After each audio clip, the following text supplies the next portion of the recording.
বাংলাদেশ পুস্তক প্রকাশ ও বিক্রেতা সমিতির উদ্যোগে মতবিনিময় সভা হয়েছে। রবিবার সমিতির প্রধান কার্যালয়ে এই মতবিনিময় সভা হয়। প্রধান অতিথি হিসেবে উপস্থিত ছিলেন বাংলাদেশ পুস্তক প্রকাশ ও বিক্রেতা সমিতির সভাপতি কবি প্রকৃতিজ শামীম রুমি টিটন। উপস্থিত ছিলেন পুস্তক সমিতির ব্যবসায়ী ও সদস্যরা। এ সময় তারা জানান, এই খাতকে সুন্দরভাবে পরিচালনা করার লক্ষ্যে কাজ করা হচ্ছে। বাংলাদেশ পুস্তক প্রকাশক ও বিক্রেতা সমিতির নবগঠিত সভাপতি কবি প্রাকৃতিজ শামীম রুমি টিটন।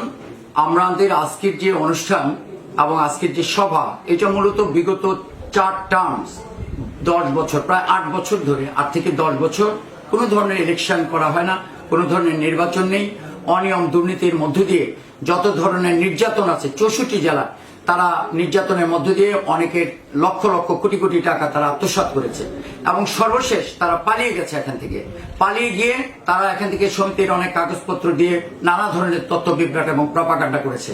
আমাদের সমিতির প্রথম সদস্য ফি ছিল 5,000 টাকা, এটা বেড়ে তারা অনৈতিকভাবে 35,000 টাকা করেছে। এবং তাই না, এটা কেউ দিতে পারছে না। আমাদের করোনার পরের থেকে আমাদের সমস্ত ব্যবসা প্রতিষ্ঠানে নানা ধরনের আর্থিকভাবে তারা অসচ্ছল হয়ে পড়েছে। অনেক ব্যবসায়ী ব্যবসা করতে পারছে না, অনেক ব্যবসায়ী নতুন কোনো বাঁচার কোনো সুযোগ পাচ্ছে না। তারা এই ধরনের কোনো বিষয় না দেখে তাদেরকে জরিমানার পর জরিমানা করেছে। ফলে একাধিক জরিমানায় তারা এক একজনের লক্ষাধিক টাকা জড়ো হয়ে গেছে। তারা এখন সমিতির নবায়নও করতে পারে না। তাই আমি আজকে জরুরি সভা ডেকেছি।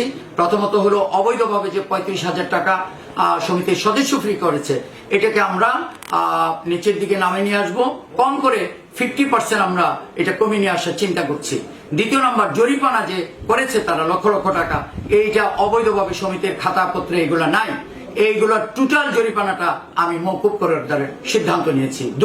তৃতীয় নম্বর, যারা আর্থিকভাবে বন্যা ত্রাণগ্রস্ত, যারা ক্ষতিগ্রস্ত হয়েছে, আমরা জরুরিভাবে সবাই রাত দিন সবার কাছে টাকা পয়সা তুলে আমরা কুমিল্লা জেলা থেকে শুরু করে একই দিনে কুমিল্লা জেলা, ফেনী জেলা এবং নোয়াখালী, চৌমোহনী এবং লক্ষ্মীপুর, এই 5টা জেলা থানায় আমরা পর্যাপ্ত পরিমাণ ত্রাণ সামগ্রী দিয়ে এসেছি এবং এটা কন্টিনিউ রাখবো।